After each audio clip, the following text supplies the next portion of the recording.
Bon. Le sujet dont je veux discuter, c'est la question de la légitimité historique de la Révolution d'Octobre, la seconde révolution de 1717. C'est pas dans la salle, mais ce n'est pas le point de vue dominant, je dirais, dans l'historiographie et d'autant moins dans l'opinion publique qui en fait regard, considère cette seconde révolution comme une sorte d'acte arbitraire réalisé derrière le dos du peuple et qui était motivé par une aspiration millénaire de réaliser l'utopie socialiste. En Russie, on dit l'expérience socialiste. C'est la position officielle, au moins.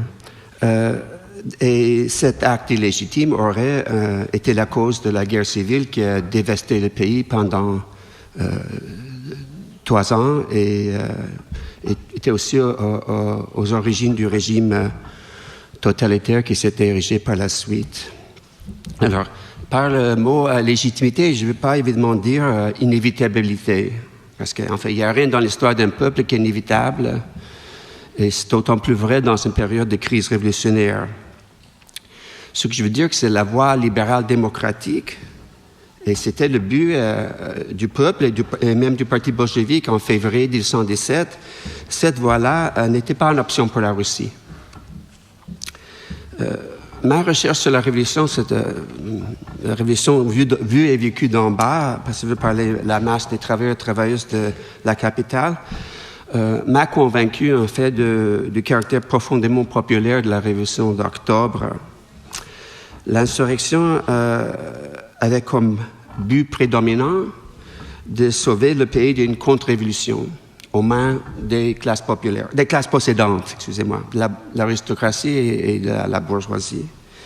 Et puisque cette seconde révolution était dirigée par le mouvement ouvrier et contre les classes possédantes, elle a déclenché une dynamique qui amenait à la suppression du capitalisme.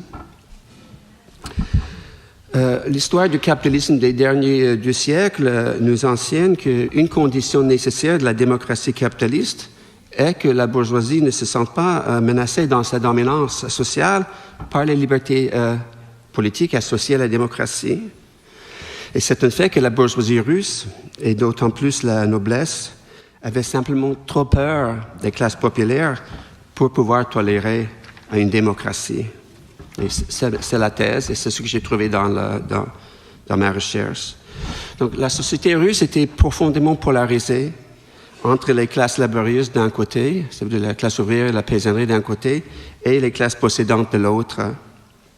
Et cette polarisation avait des racines sociales et historiques très profondes.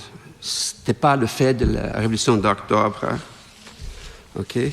C'est comme un ouvrier bolchevique a expliqué lors d'une conférence en mai 1818, et je le cite, « Nous sommes accusés de semer la guerre civile.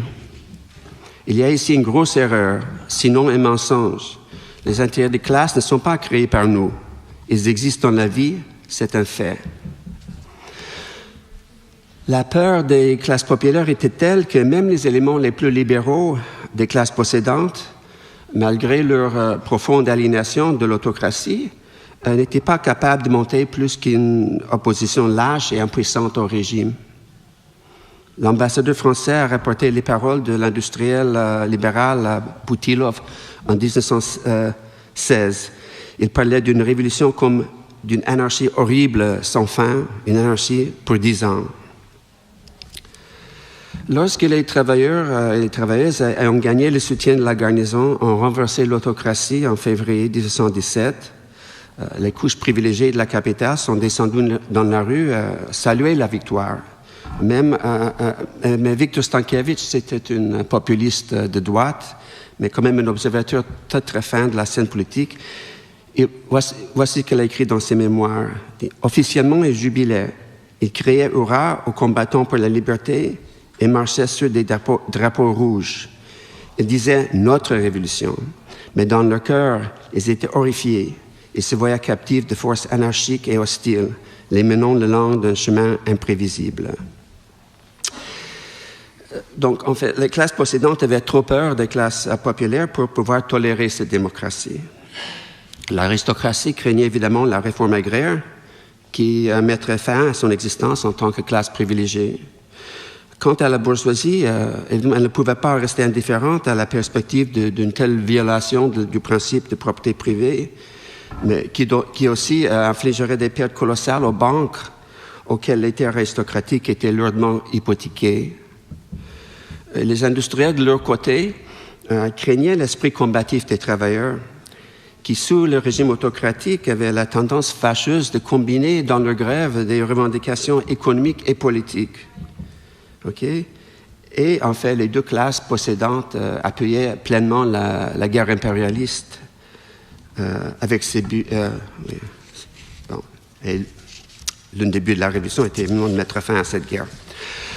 Donc, quel était le but des classes populaires en février? C'était une république démocratique, une paix sociale rapide et juste, une réforme agraire, c'est-à-dire expropriation des terres de l'aristocratie sans compensation, et la journée de travail de 8 heures. Mais comme on sait, les travailleurs ne se battent pas pour la démocratie sans penser qu'elle leur permettra d'améliorer leurs conditions sociales et économiques. Donc, au lendemain de la Révolution, les travailleurs ont purgé les usines des administrateurs les plus odieux.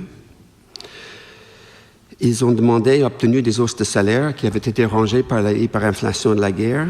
Ils ont élu des comités d'usine, les représenter face aux directions et exercer un droit de regard sur le règlement de travail, sur les embauches et sur les licenciements. Donc, c'était sans doute beaucoup pour un pays où les patrons étaient habitués à leur pouvoir absolu, appuyés par les appareils de répression de l'État autocratique. Mais quand même, le patronat ailleurs dans le monde a su vivre avec ce genre de réformes.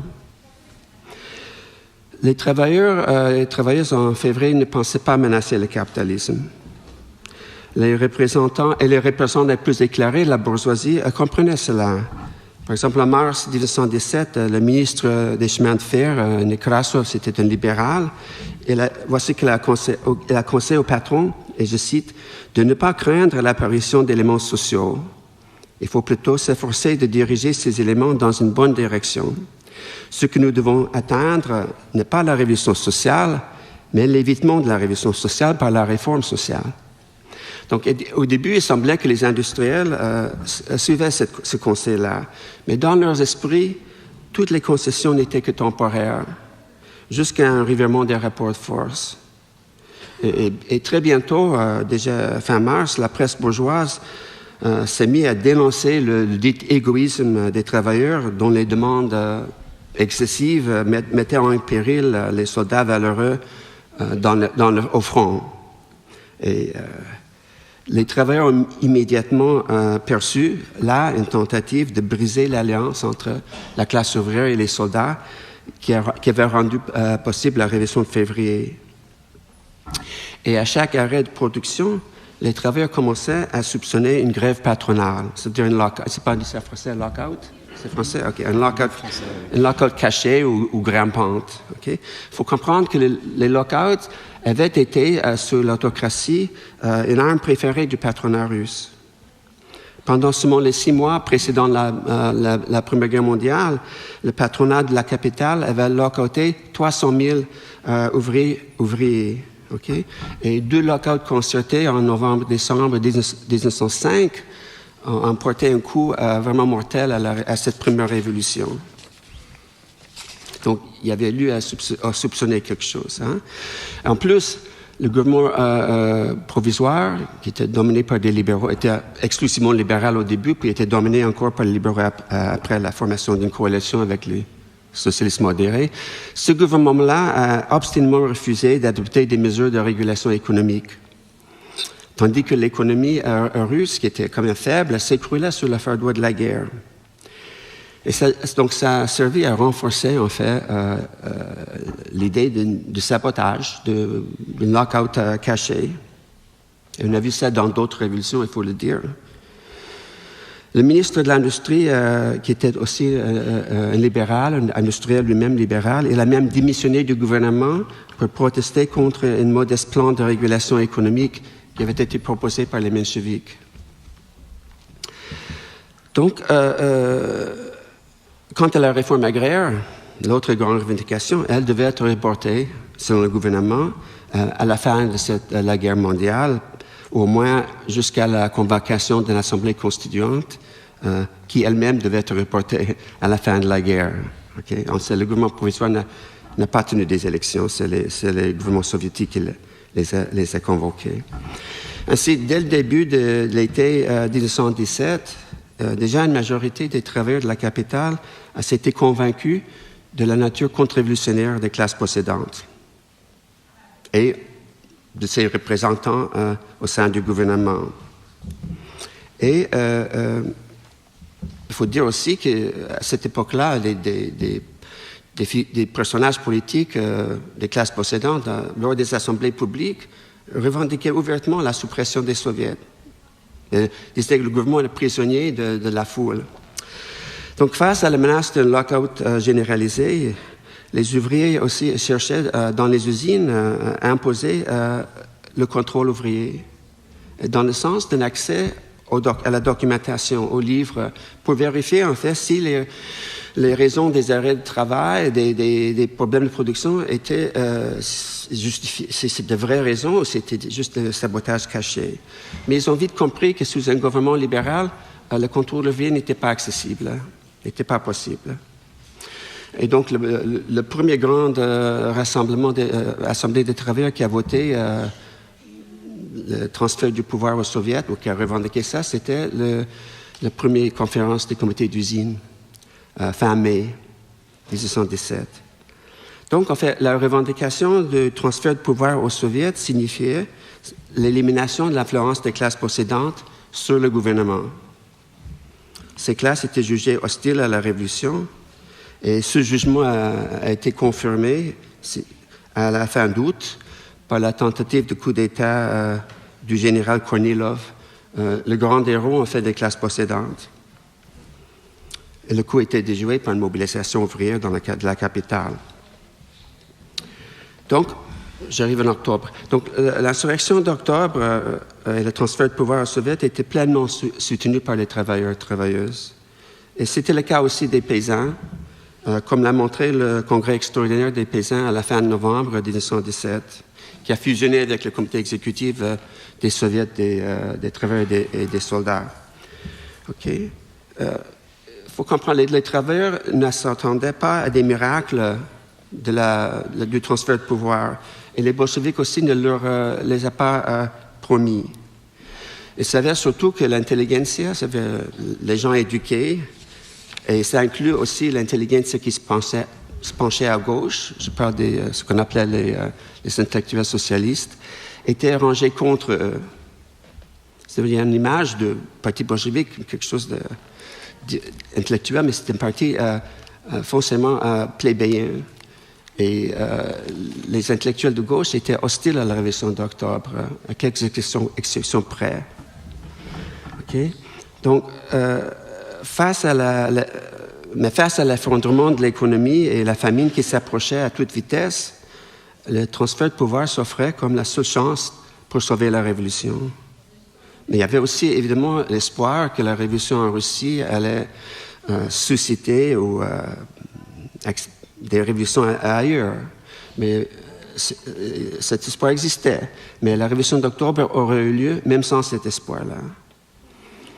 Ainsi, alors que les bolcheviks sont le plus souvent condamnés pour l'insurrection, qui est dépeint comme un coup militaire qui a déclenché la guerre civile, à mon avis, il mérite d'être cité un exemple pour avoir agi en véritable parti ouvrier, fidèle au dicton « fais ce que doit, advienne que pourra ». Car l'alternative était une dictature militaire fascisante et une vengeance versaillaise. Quant à la responsabilité de la guerre civile, comme j'ai indiqué, elle avait des racines très profondes dans la société et dans l'histoire russe. Et cela relève de la pensée magique de penser qu'une institution telle l'Assemblée constituante, qu'aucune classe n'appuyait vraiment, aurait pu l'éviter. Et ceci dit, il faut ajouter que la guerre civile n'aurait jamais été une affaire si prolongée et dévastatrice s'il n'y avait pas l'intervention étrangère. C'est tout le monde capitaliste qui s'est unifié contre cette révolution. Il inclut le Canada qui a envoyé des troupes, mais qui ont mutiné, mais qui sont mutinés aussi. On pourrait me répliquer que mais la dictature bolchevique et la montée quelques années plus tard du régime totalitaire stalinien, ce régime n'avait-il pas sa source dans l'idéologie du parti léniniste? C'est une position très répandue. Mais cette position ne correspond pas à la réalité, aux faits. Suite à leur insurrection d'octobre, le parti bolchevique et toutes les organisations ouvrières qu'il dirigeait dans la capitale se sont prononcées en faveur d'une coalition large des partis socialistes, c'est-à-dire à partir des bolcheviques à gauche jusqu'aux populistes de droite à droite. Okay? Mais les négociations ont échoué sur le refus des socialistes modérés, je parle des mencheviks et des populistes, le refus d'un gouvernement qui serait responsable aux soviets. Ils insistaient sur l'inclusion au pouvoir des couches sociales dites intermédiaires, qui n'étaient pas représentées dans les soviets. Mais derrière cette revendication de l'inclusion des couches intermédiaires se cachait en fait l'idée de ramener au pouvoir, d'inclure au pouvoir la bourgeoisie. Et en aucun cas, les modérés ne voulaient accepter un gouvernement qui s'appuyait uniquement sur les soviets. Et donc, un gouvernement où les bolcheviks seraient majoritaires. Il me reste combien de temps? Ah oui, je vais me... En fait, les mencheviks et les SR cherchaient à annuler la révolution d'octobre, revenir au statu quo anti. Donc, et lorsque les socialistes révolutionnaires de gauche, les populistes qui ont scissionné avec la droite, c'est un parti paysan, lorsqu'ils ont compris que c'était vraiment le pierre d'achoppement des négociations, ils ont décidé d'entrer dans une coalition avec les bolcheviks. Et ça a été accueilli avec une grande joie par les masses ouvrières. Mais malgré cela, les mencheviks et les SR s'obstinaient dès le premier moment à qualifier le gouvernement de dictature bolchevique. Et c'est ça que je voulais lire. Dans les faits, c'est un peu étonnant. Dans les faits, le parti bolchevique est presque disparu dans la capitale après la révolution d'octobre. Et je vais vous lire, en fait, c'est de mémoire de membres du comité de la ville des bolcheviks. Et voilà, Shelavin, voilà ce qu'elle écrit.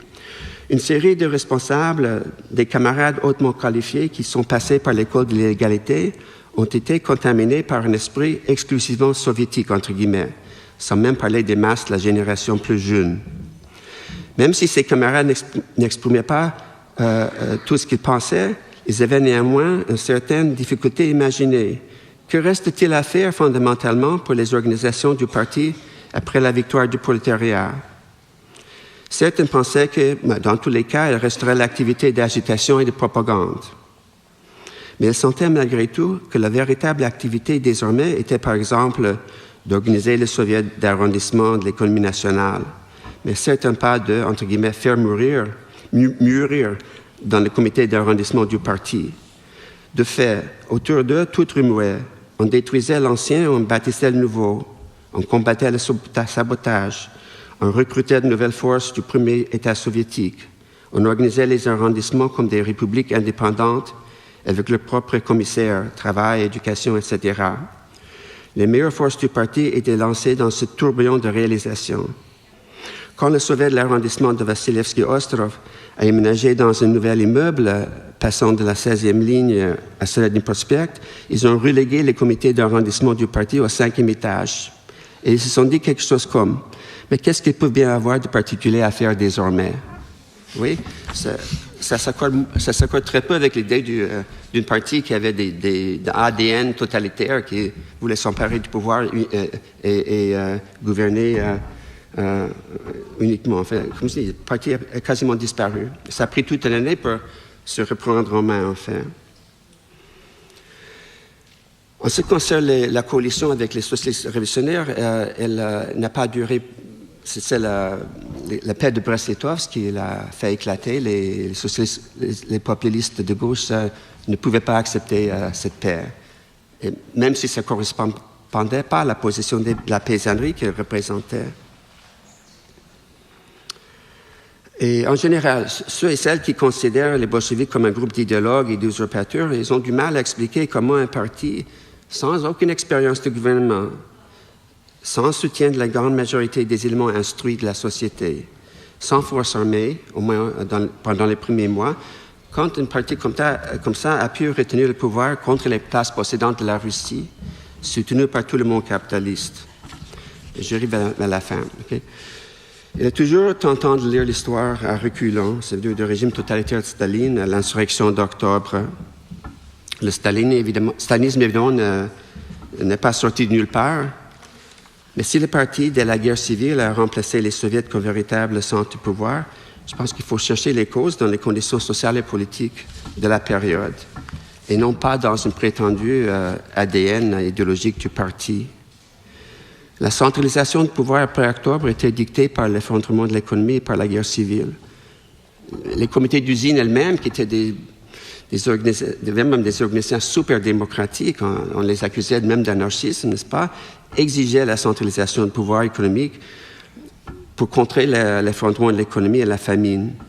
Et de manière semblable, Victor Serge, qui ne pouvait pas être soupçonné d'avoir des racines bolcheviques, un anarchiste français, il arrive en Russie en 1919, et j'ai lu les lettres qu'il écrivait à ses camarades. À ma surprise, en fait, il justifiait tout, les tchékas, la bureaucratie, la terreur, etc. Et il pose la question, tout comme les ouvriers des comités d'usine l'ont posé. Mais il y a une possibilité qu'une fois l'état d'urgence passé, ce régime voudra s'accrocher au pouvoir. Et la seule réponse qu'il pouvait donner, c'est « mais on ferait une autre révolution ». C'était pas une idée si extravagante, parce que ces travailleurs-là avaient fait 3 révolutions, n'est-ce pas? La révolution de 1905 et 2 en 1917. Mais comme on sait, quand le moment est venu de faire la 4e révolution, les forces n'étaient plus là. OK. Et c'est ça, c'est ce que je voulais vous dire.